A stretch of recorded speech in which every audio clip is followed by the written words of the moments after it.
This presentation is called Dorm Dorhu Crystal Practice Revised October 2025. So this has some new sections and new points that were not in the previous version, and it makes it more integrated. What is new? What has been added if you've seen the previous ones? Why should you watch this one? Well, we're going to start with an overview, which is the main thing that's different, I believe, is there's more pieces of the puzzle, and now we know better how the different pieces fit together. So what are those different pieces? First of all, and we've got 8 different pieces, just like an overall flow. So this is an overview. Yoga Nidra, which is a specific practice, produces gamma state, a state of unconditional love, so that the heart opens and becomes receptive. Okay, so what's next? So once the heart opens and becomes receptive, the heart's able to receive the stream of frill, which can be called chi or prana, from the crystal. And this further enlivens and activates the heart. So what will we see happens next once the heart is enlivened and activated? Well, we've already done some prior breathing exercises. One of them is called Nadi Shodhana Pranayam, alternate nostril breathing. Another one is called Kapalbhati Pranayam, which is sometimes translated as shining skull breathing or shining forehead breathing or breath of fire. So once those breathing practices are done, they open the channels for diaphragmatic and pulse breathing. So why do we need diaphragmatic and pulse breathing? Natural pulse breathing during this practice propels the frill from the heart. So we've enlivened the heart, we've sent frill into the heart.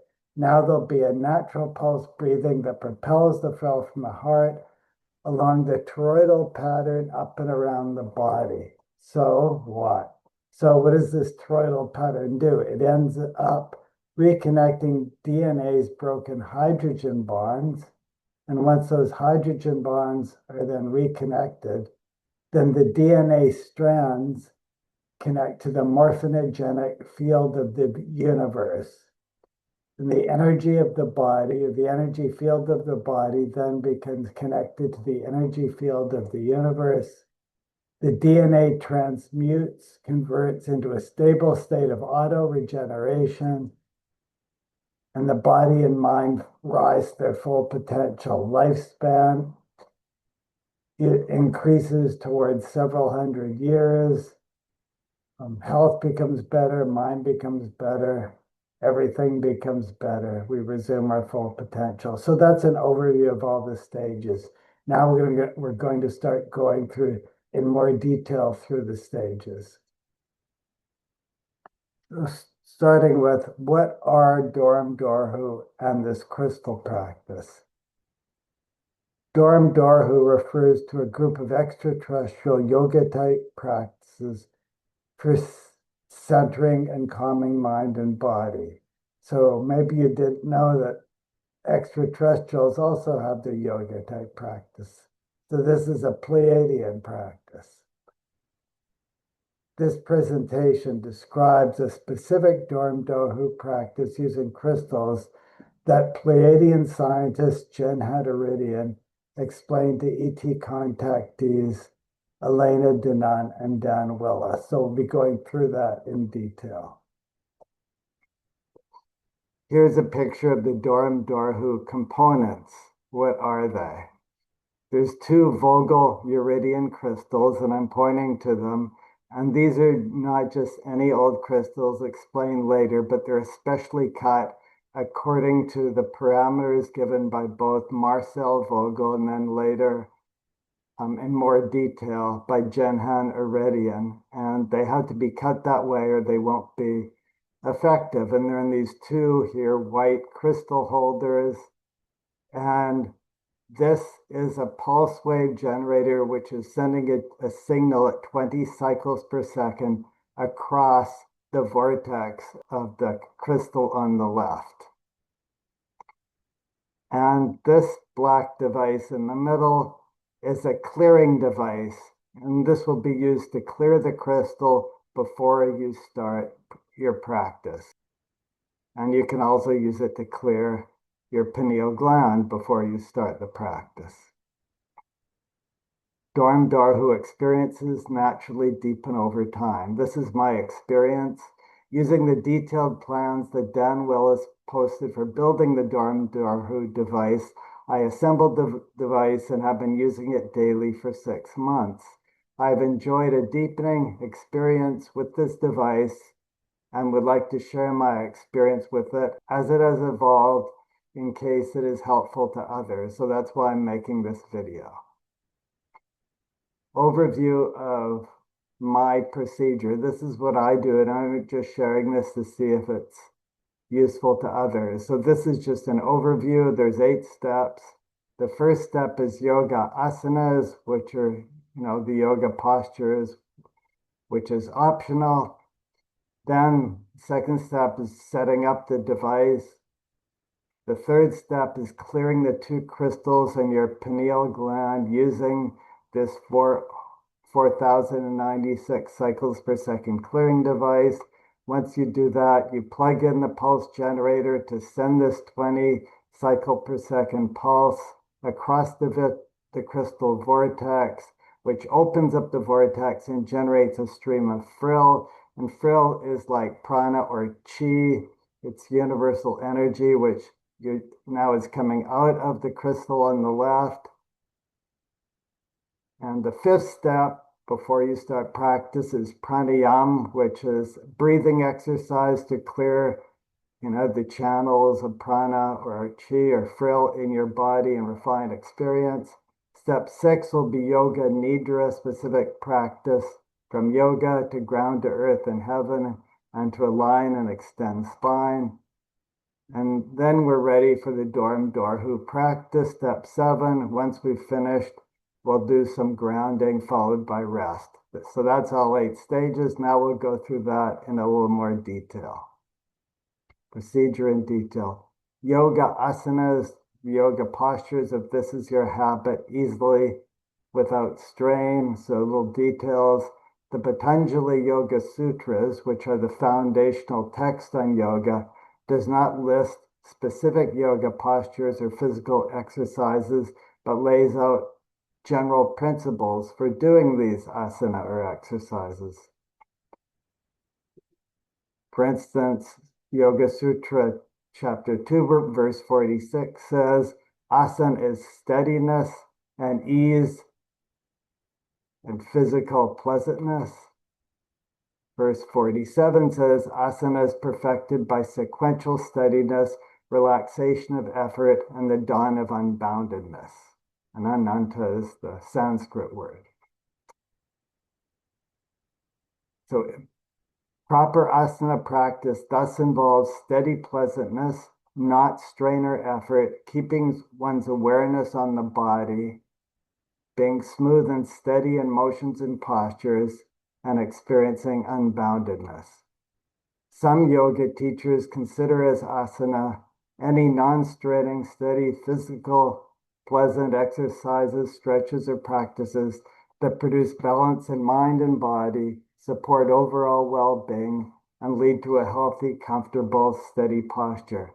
For me, I do a combination of yoga asanas, Pilates, physiotherapy exercises and stretches that I've come across or have been recommended over the years, and that works for me. So many yoga teachers realize each person needs their own set of asanas suited to their physical condition, and they consider that asana. So we just finished step 1, now step 2, setting up the Dorm Dorhu device. So that's the picture of how it is.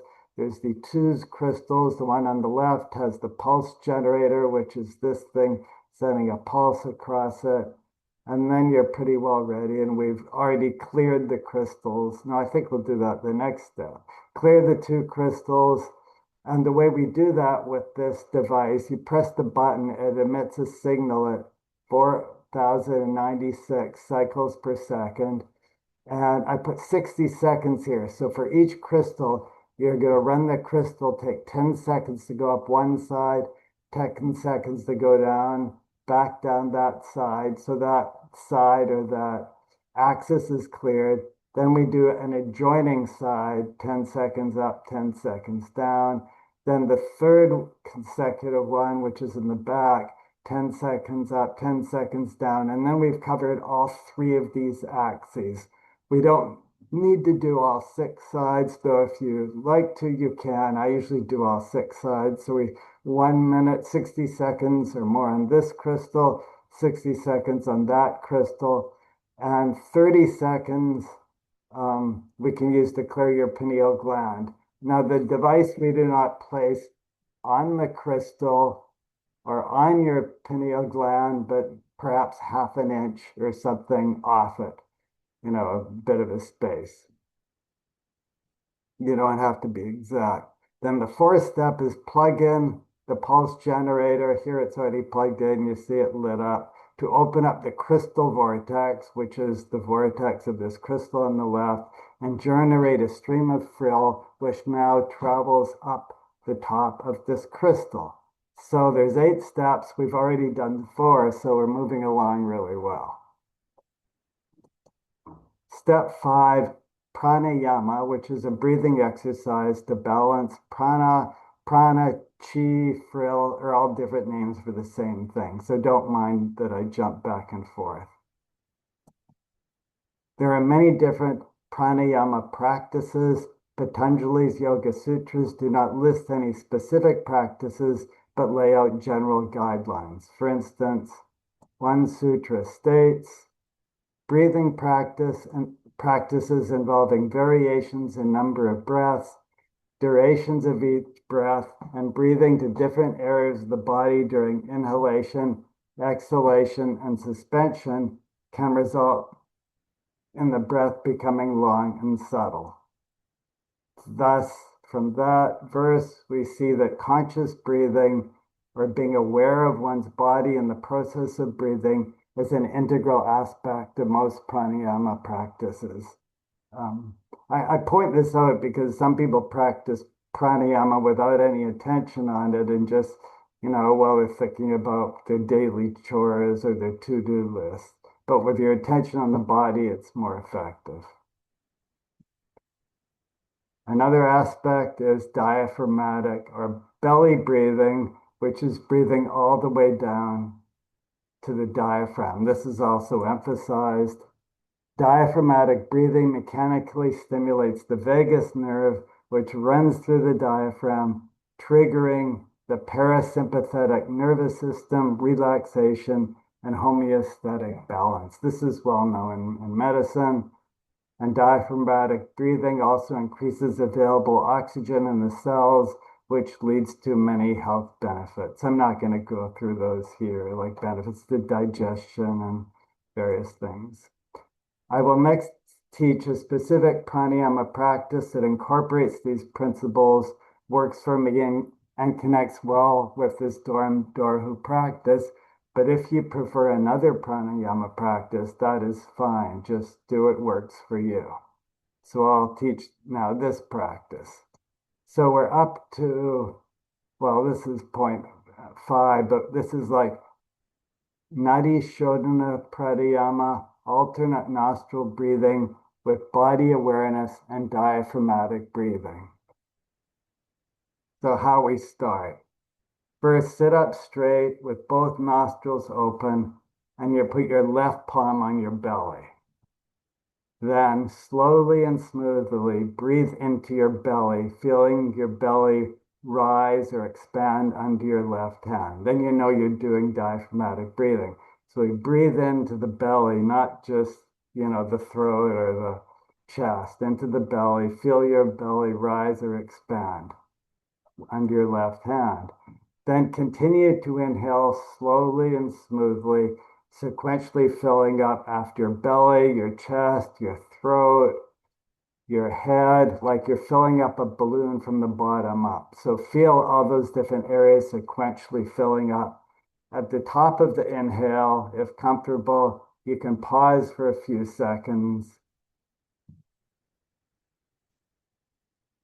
Next, okay, so that was with both nostrils open. Now you're going to close the right nostril with the right thumb and breathe and begin exhaling through the left nostril slowly and smoothly from the top of the head, progressively down through the neck, chest, lungs, stomach, diaphragm, and pelvic floor, like you're squeezing the air out of a balloon from the top down or wringing out a claw. So at the bottom, once you've got down to the diaphragm, you should feel your diaphragm going in, then your pelvic floor, you could feel, contracting, so you're squeezing out a cloth or the balloon from the top down.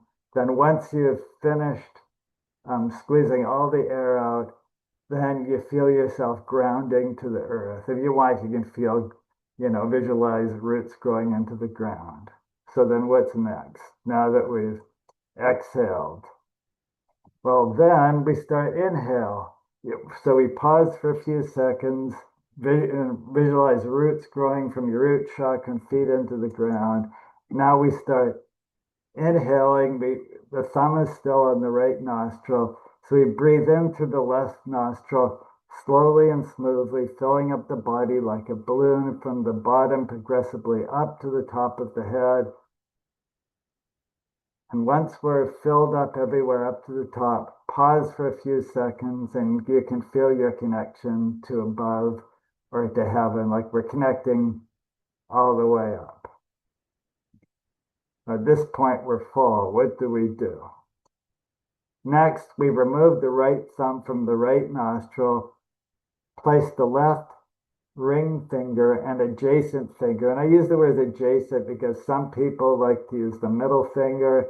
Some teachers recommend the ring finger and the little finger on the left nostril. So you choose. So we close the left nostril, we open the right nostril, and we repeat the process on the left side. So we're exhaling from the top all the way down to the diaphragm at the bottom and the pelvic floor. We pause there. Then we start inhaling from the bottom up, filling up the balloon. And we've done that. So we've done that completely on the right side now. Then we continue the practice, alternating right and left sides for several minutes or until you feel the full unrestricted range of flow of prana, chi, frill, however you want to call it. Okay. Kapalbhati pranayama, which is also called shining skull breathing or shining forehead breathing. It's also called breath of fire breathing. So actually, before we do the Nadi Shodhana pranayama, which is the alternate nostril breathing practice described on the previous slide, we can do Kapalbhati pranayama, which is quick pulsed nostril breathing from the sternum, from the diaphragm, with both nostrils open. And this can be practiced for 5 to 30 seconds. The reason for performing Kapalbhati pranayama, this quick pulse breathing, will be explained in detail later in this presentation when the mechanics are described of how through pulse breath, frill is harvested, meaning it's captured and directed through the body. So this pulse breath exercise gets the body in the habit of breathing deeply from the diaphragm and pulses, and that'll be naturally used to project frill, this creative energy of the universe, through the body. So that's what we do, this pranayama and the previous pranayama, so the body will get used to diaphragmatic breathing and pulsed breathing.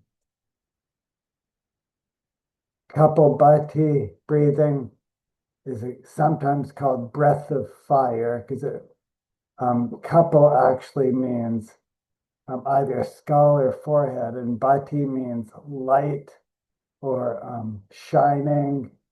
or it could be fire. So it brings like light to the forehead, which is like opening the third eye. So this can be practiced or enlivening the third eye. And this can be practiced either while sitting, whatever is comfortable, or in a semi-crouch position, like leaning over.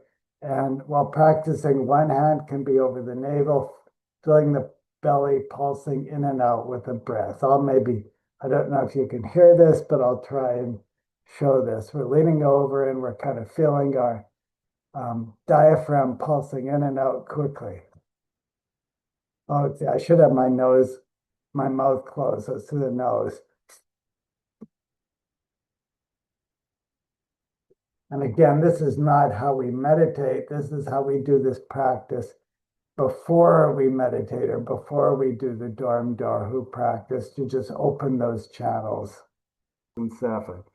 Yoga Nidra, to ground to heaven and earth and to align and extend spine. So what are the stages of Yoga Nidra? First, close your eyes. And this Yoga Nidra is very quick. Then step one, feel or surrender to unconditional love for everyone and everything. Surrender and trust. Step two, within that love, be open and aware of whatever is going on in your body. This will ground you to the earth and to the here and now. Step three, within that love, well grounded to the earth, let your awareness expand as a bridge to the entire universe. Just relax. Your awareness and sense of self will expand to encompass all of creation.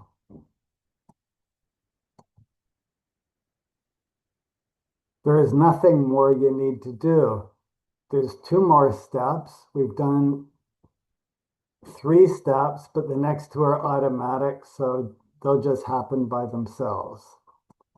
So step 4, over time, after doing the practice, at this stage, a feeling of wholeness will naturally set in. So the Sanskrit saying, this is from the Brihadaranyaka Upanishad, Aham Brahmasmi, I am the totality. That captures the feeling at this point. And then subsequently, an awareness of witnessing or being separate from the process will set in. At that point, we just surrender and trust. And you may also notice the spine naturally stretched out and being pulled into alignment, because our energetic spine is being naturally stretched out and pulled into alignment. And this simple Yoga Nidra practice, which is really just 3 steps, can also be done in bed at night. Yoga Nidra actually means yoga for sleep. So it can be done at nighttime or at other times, like before meals. And I use the word momentarily because after you've done it a few times, you just think the word Yoga Nidra, then bang, it just happens. You just connect to above and below, and that's it. And you may enjoy it. I do. Yoga Nidra, unconditional love for everyone and everything, is the foundation and key for Dorm Dorhu, also for life, unconditional love. So it's a very simple little practice, but I find it's really wonderful. You could just do it at night, especially it helps for sleep. Do it before meals, whenever you like. Now, Jen Han Eredyon recommends putting yourself in a gamma state, a state of unconditional love, before beginning Dorm Dorhu, and Yoga Nidra does that, so it's perfect. And you can also do Yoga Nidra before pranayam or before asanas if you like, to settle yourself. Correspondence of the 5 stages of Yoga Nidra with the 5 yamas. And this is optional. I just put this in because the five yamas is the first limb of the 8 limbs of yoga. And this yoga nidra practice was actually derived from the five yamas. So I feel for the sake of completeness to just put it in, but I'll just quickly go through it. Corresponding five yamas. Feeling unconditional love for everyone and everything corresponds with ahimsa or compassion or nonviolence. Within love, that love being aware of your body, the here and now, corresponds with satya, the second yama, the state of truth, the eternal now. The third of the five yoga nidra stages within that love, well grounded to the earth, expanding your awareness to encompass the universe, corresponds with asteya, non-stealing, or unity, being everything. And this stage 4, the feeling of wholeness, corresponds with brahmacharya, and Brahma means wholeness. Charya is seated, so seated in wholeness, though it's sometimes translated into other words like celibacy, because that's wholeness or energy up. 5, subsequently, an awareness of witnessing or being separate from the process will set in. And the 5th yama is a parigraha, non-possession, which relates to witnessing. So that's just a quick summary of this correspondence. So now we're getting ready for Dorm Dorhu. So I've got 2 slides called preparation for Dorm Dorhu, then the actual Dorm Dorhu practice. Preparation. Now that pranayama and yoga nidra have given us an awareness of prana flowing through the body and up the central cord or spine, connecting earth and heaven, we are ready for Dorm Dorhu practice. And I put this in, don't forget to do pranayama and yoga nidra. And this is partly for me, because sometimes I sit down and I want to just start doing the Dorm Dorhu and I forget to do the yoga nidra and the pranayama, but they're very important. So reminder to you and also to me. Now we can picture the central cord, which runs up the spine. And this is the prana goes up and down that. We can picture the central cord as being like a guitar string connecting heaven to earth. Well, it's now taut at the top and bottom after you doing pranayama and yoga nidra. So you've got this guitar string or spine connected the top and bottom. So it's now tight and it's ready to be strung. And that's what happens. It's described more in the next slide. The Dorm Dorhu device sends a pulse of prana or frill to the heart, which effectively plucks the central cord, this guitar string, at the level of the heart, enlivening the inner frequencies of the heart. And this is kind of fun to know, so I put this in.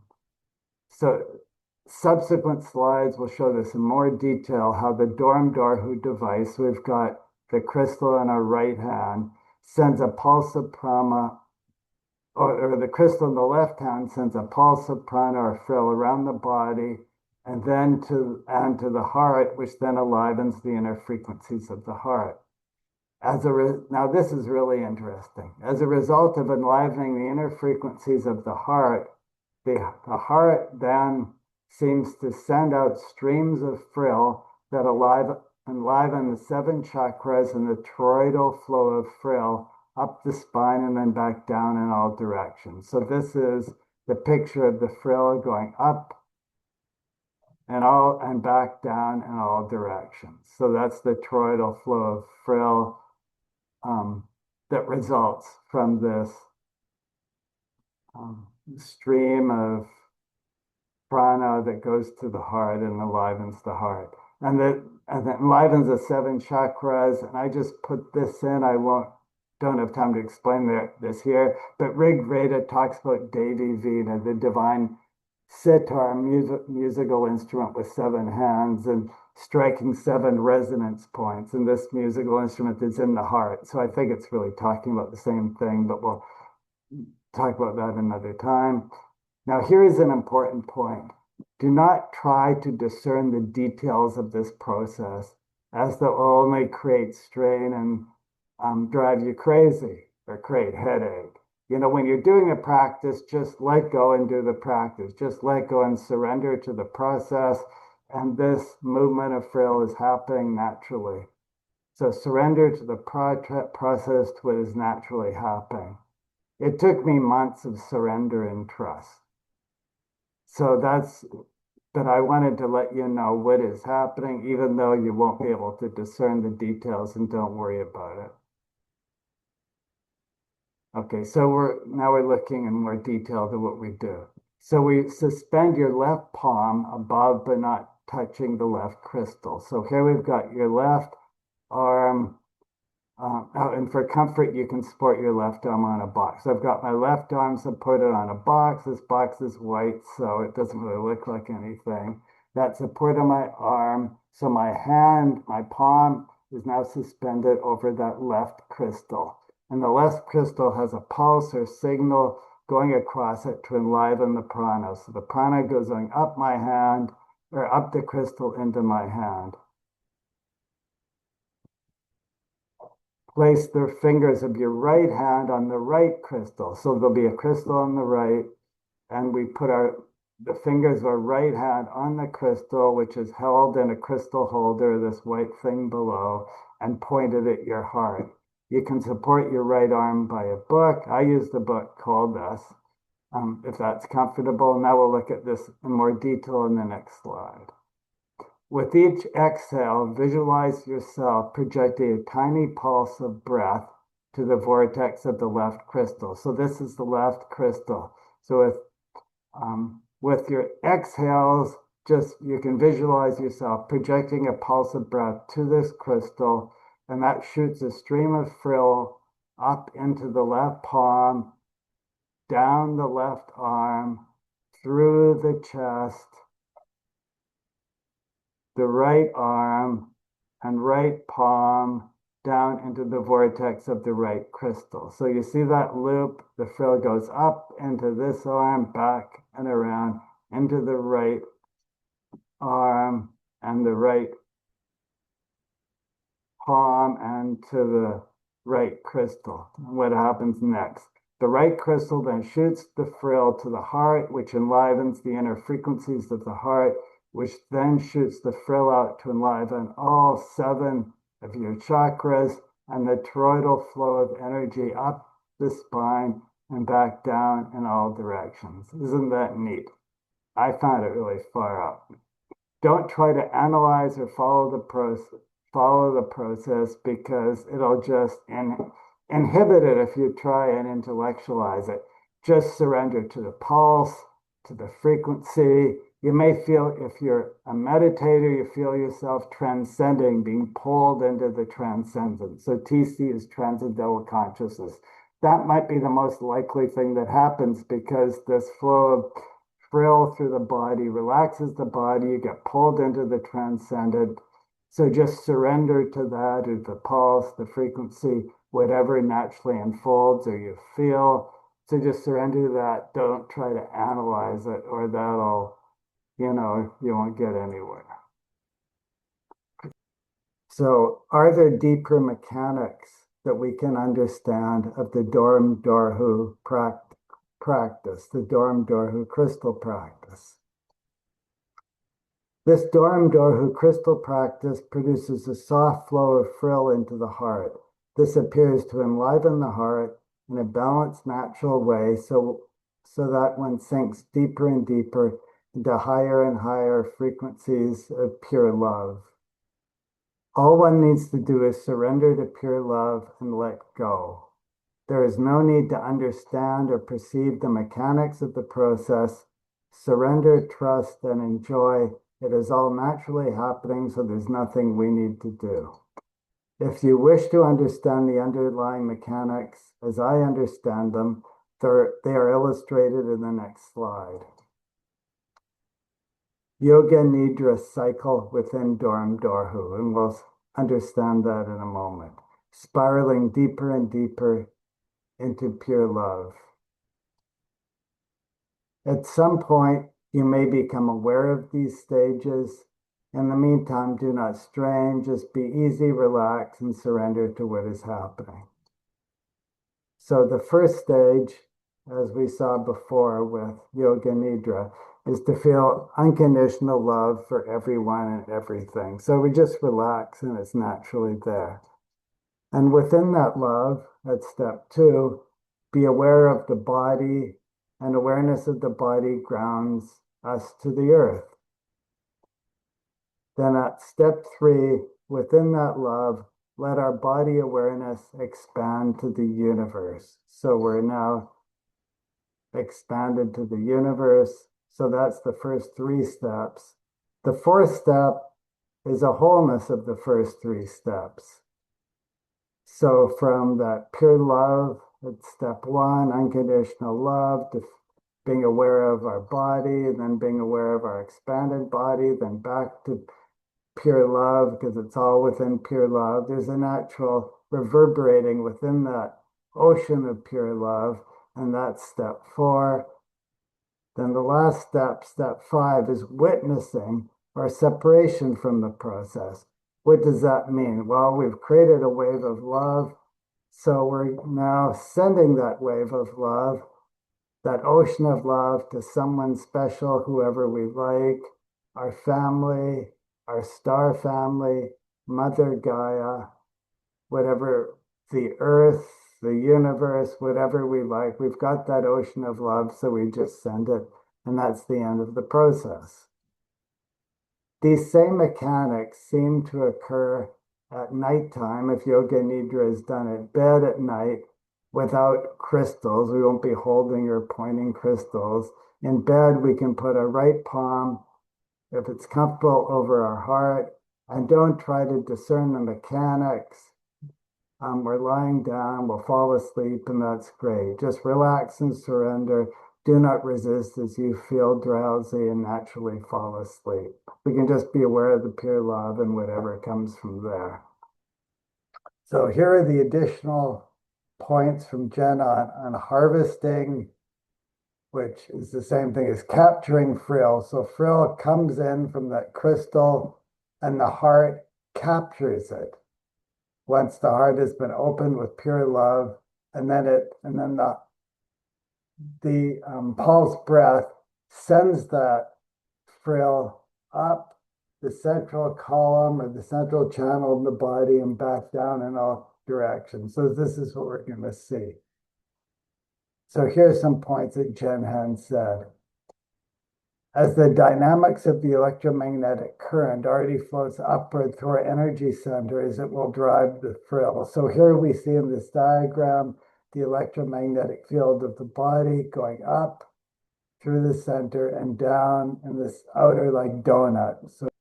So this is the toroidal shape. It's like a donut.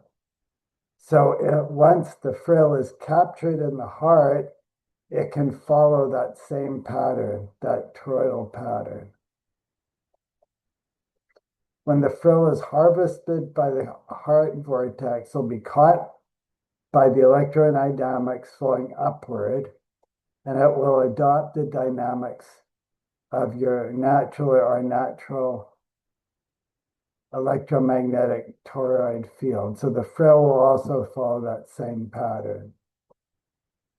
And we become a generator radiating love or frill to the universe, because we're just radiating that out there. And don't worry, you can't overdo it and harm yourself, as any excess frill that's not taken up by the universe will just be naturally dissipated in the ether. And I have the initials ME standing for Marshy effect, which is a scientifically measured phenomena of how groups of people meditating send a beneficial, positive effect out in the environment. And these mechanics of frill could explain the Marshy effect, potentially. So now we've got some more points from Jen Han on pulse breath, harvesting frill, and creating an upward flow. So this is it's really the same thing.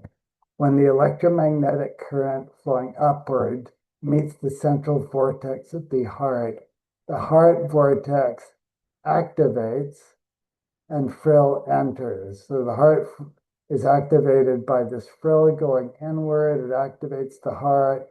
Also, our yoga nidra practice enlivens the heart with love, so it's all ready. And then the frill goes up and around in this pattern. Now here's the point about breath. Short, sharp pulsations directed into the heart vortex harvest the frill, meaning catches it and propels it up around the body, and the sternum compresses slightly at each pulse. And the point I wanted to make here, this is my note, I find that the soft pulse breathing occurs naturally once one is settled down to a subtle gamma state. You do not need to consciously pulse your breath. Just be natural as you sink down into a settled transcendental gamma state. Over time, the soft pulse breaths will naturally occur. So just relax. Don't feel that you have to like consciously strain to pulse your breath, because when you're experiencing that quiet transcendental state, you don't really want to come out and strain to do anything. And you don't need to. The pulse breaths will just naturally result. You'll be sitting in that quiet state, and every so often there'll just be a pulse, and that will propel the frill from the crystal into your heart, and from your heart up and around the body. So just relax. The main thing you need to do is perform the breathing exercises before beginning Dorm Dorhu. So those are the two breathing exercises, Nadi Shodhana Pranayam and Kapalbhati Pranayam. Do them beforehand, and our body will be at a good state. Have the pattern set to do the pulse breath naturally. Reconnecting the DNA's broken hydrogen bond. So this is other fascinating point from Jen Han that Dan Willis explained on his website. Once the frill has been harvested at the heart and is flowing upward as a toroid, up and around the body, and we do this regularly every day, or every few days, hopefully every day. This will start reconnecting the hydrogen bonds in the DNA of our body. Then once the broken hydrogen bonds are reconnected, this unlocks the blocks that keep the strands disconnected from the morphogenetic field of the universe.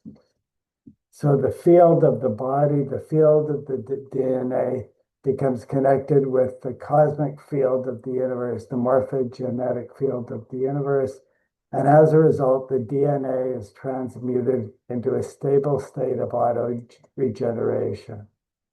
So what are the benefits of the DNA going into this state? Once the DNA strands in the body's energy fields are back connected with the morphogenetic field of the universe, and the DNA is transmuted into a stable state of auto-regeneration, then the full potential of the individual begins to blossom. Initially, health improves, deterioration of mind and body begins to be reversed, lifespan begins extending towards its normal length of many hundred years. And over time, as consciousness, maturity, and true spirituality ripen, and the full range of technologies are accessed, the human race will become interstellar, intergalactic, interdimensional, and ultimately transtemporal. So the last stage we've got to the end is grounding followed by rest. So grounding means like, don't just get up and jump up at the end. Stop for a second. You can feel your roots growing in the ground if you want. Take a couple breaths. Feel yourself coming back to earth. If you want, you can visualize a sphere of protection around you, and then rest. So you need to take time to rest.